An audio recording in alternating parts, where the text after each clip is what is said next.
All right, Carmen, thanks for filling this out. We can go through this together, okay?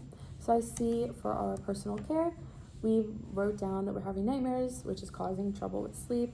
How often would you say these happen? Like every night. Every night, okay. And how many hours of sleep would you say you get? Like 3 or 4. 3 or 4, okay. And you also noted that you wanted to find some healthy coping skills, which we can totally do. For work, I see that you put that you're having difficulty concentrating, and that's something we can work on as well. Household management, you put your kids have been noisy and it's overstimulating at times, so it's difficult to be in the house. It's okay. For your active recreation, we have not participating in physical activity like I used to, and socialization, difficulty with relationships, with family, like you mentioned above. With all of these, what would you say is most important? Do I just check it? Yep, from a scale, let's say 1 to 10.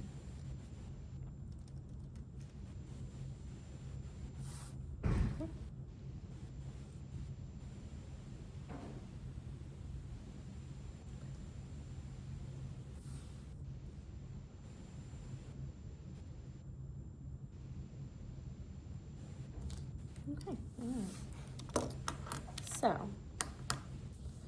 all right, so it seems like sleep is the biggest one for you. And then after we have our socialization, would that include like your family? Is that where that one's coming from? Okay. And then household, I'm assuming that is also tied to family. Then we're with work and active recreation. Okay. All right. How satisfied would you say you are with what you are doing in these areas right now? If you could write it on a scale 1 to 10 right next to these numbers for me.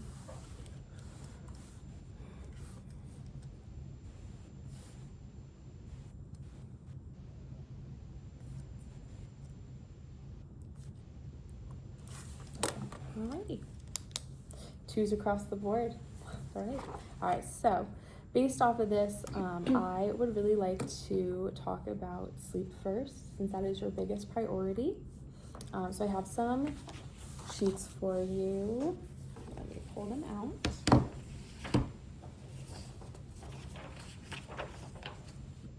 Alright, so this is a sleep hygiene sheet. So sleep hygiene, it's a term used to describe good sleep habits, and these are just tips. So get regular with your schedule. Sleep when sleepy, get up and try again. So they recommend not laying in bed. If you don't fall asleep, it says about 20 minutes, get up and go do something. Avoid caffeine or nicotine, and it'll say at least 4 to 6 hours before going to bed. Avoid alcohol, same will give you the hours. They also say bed is for sleeping, only sleeping. No naps throughout the day, sleep rituals, a bath time if that will help. No clock watching, use a sleep diary, exercise, eat right, the right space, and keep daytime routine the same, okay? So I'm going to give this to you to take home. You can look over it a little bit more, okay? And I would love to do a sleep strategies worksheet with you, okay? So if you could identify which of these are barriers for you, and then we can go through the strategies and see which ones you think you would want to implement, okay?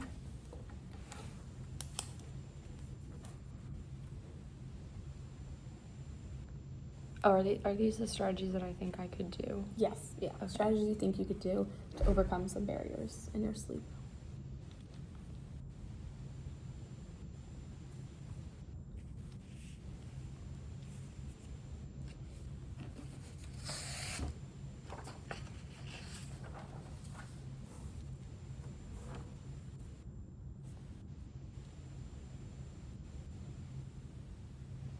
Do I only pick one? You can pick as many as you would like. We could do one now, see how that works, and then slowly introduce the other ones into your schedule.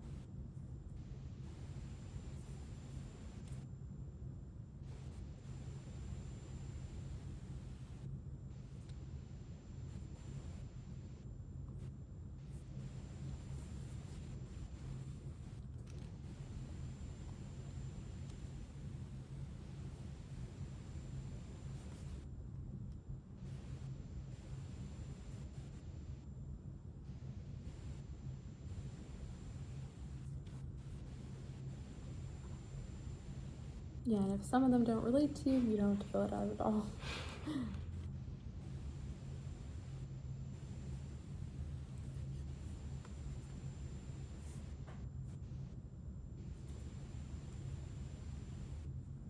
Alright.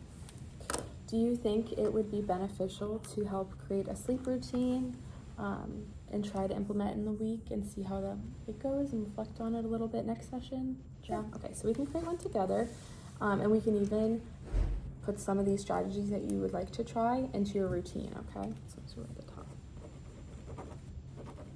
Do you have a sleep routine at all right now? Not really. No, that's all right. All right, so what do you think you would want to be the first thing you do to start getting ready to sleep? Put my PJs on. Okay, all right. Do you want to write it or do you want me to? I'll write it. Okay, all right.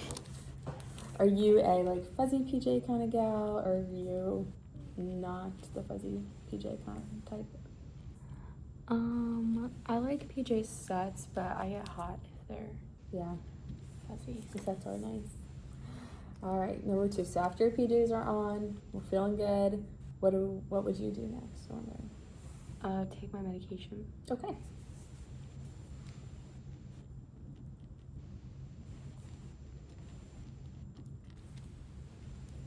All right. So after meds are taken, what would you like to do next in your routine? Take my contacts out. Okay. Yeah, that is I've slept in contacts before and they get so dry. Have you ever done that? Yeah. It's very uncomfortable. All right. So after the contacts are taken out, what would you normally do? Brush my teeth. Okay.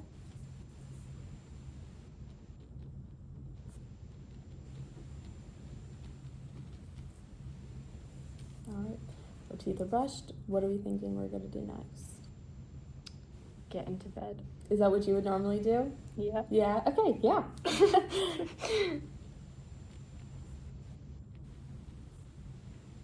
Well, I guess I put my fan on. Yeah, that's okay. We could incorporate that as a 4.5 if you would like. Okay. Does the white noise help, or is it the feeling of the air on your skin? I like the feeling of the air and it's not too loud, Mhm. so I can still hear what's going on Yeah. around me. All right. So you get into bed. Are you the type you like to read or go on your phone, or are you I'm in bed, I'm going to bed? I usually go on my phone. Go on your phone. All right. Looking at our sleep strategies, you put set up a blue light filter on your phone. Those I've heard are very helpful. I think on your phone you could set up an automatic timer to do the lighting switch on your phone. So you could throw that on your list.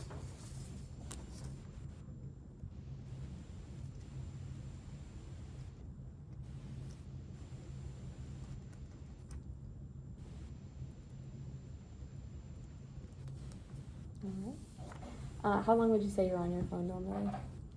At before bed, Mm-hmm. probably about 30 to 40 minutes. Okay.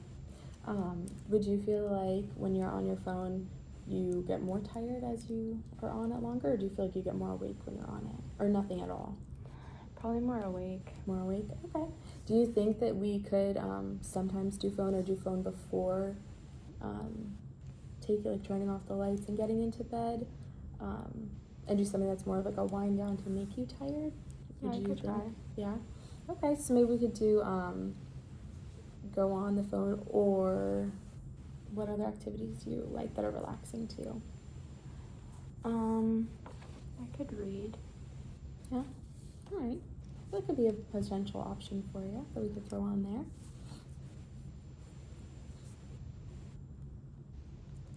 All right.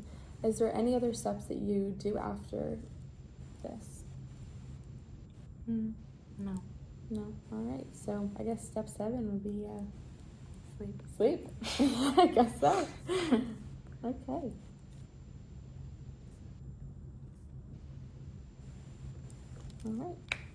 All right. So this you could just follow. if it will help you keep that structure and that routine, the more you stick to it, the more your body will start to get adjusted to this. So you wake up in the middle of the night due to these nightmares. What do you do once you're awake from these nightmares? I just kind of lie there, and it's hard to like settle down and go back to sleep after that. Okay. Do you use any like strategies to help like regulate your body at all? Help calm you down? Not in the middle of the night. No. Okay. Well, maybe we can explore some of those options.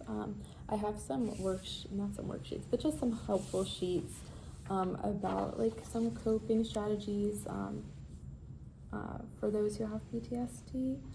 So some are like grounding techniques, mindfulness and meditation. Some people find it useful on their phones. There's like meditations that will help you fall asleep, and some people find those really useful. Exercise to get you sleepy, and then talking to someone can always help when you have that support. So you can take this home with you, review it. We could review it together more if you would like. And this one is just for you and your family, so they can see how they can best support you. Okay. All right. Well, if you would like to track your sleep, if you would like to do as like a homework assignment, track your sleep, see, I was on my phone for 30 minutes and then I had really bad sleep, or I read a book and I had really great sleep, or just tracking and seeing some things that could be impacting your sleep. How does that sound? It's good. Good. All right.